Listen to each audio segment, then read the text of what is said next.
सन्माननीय मंत्री महोदय देत आहेत हा प्रश्न संपूर्ण राज्याचा आहे। शहरी भागातले अपघात जे होतात रस्त्यावरती आणि वाहनांचे ह्याचं गांभीर्य वेगळे, ग्रामीण भागातल्या रस्त्यांवर जे अपघात होतात तिथलं गांभीर्य वेगळे आहे। कारण ग्रामीण भागांमध्ये जेव्हा अपघात होतो तो दुचाकीचा असो चारचाकीचा असो त्यावेळेस त्याला तत्काळ जी आरोग्य सेवा मिळायला हवी ती मिळत नाही।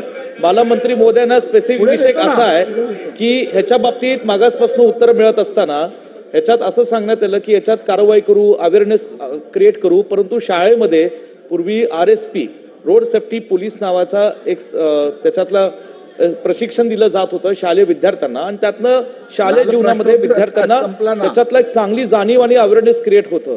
त्या शालेय RSPचे जे काही गुण असतात ते गुण शालेय शिक्षणाच्या बरोबर त्यांना त्या गुणवत्ता वाढीमध्ये त्याला त्याची सांगड घालून त्यांना ते प्रोत्साहन विद्यार्थ्यांना आणि म्हणून आपण या RSPची सांगड या शालेय अभ्यासक्रमात कशा पद्धतीने करा आणि त्याचा या ठिकाणी विद्यार्थ्यांना कसा फायदा होईल सांगा। धन्यवाद। अध्यक्ष महोदय, सन्माननीय सदस्य विश्वजित कदम यांनी अतिशय चांगली सूचना केलेली आहे। संधी तुम्हाला पूर्वी जर अशा पद्धतीने शालेय अभ्यासक्रमामध्ये याचा जर उल्लेख केला जात असेल तर ते तपासून त्यावर योग्य ती कारवाई करायची। आता काय सगळ्यांना लक्षवेधी पाहिजे प्रश्न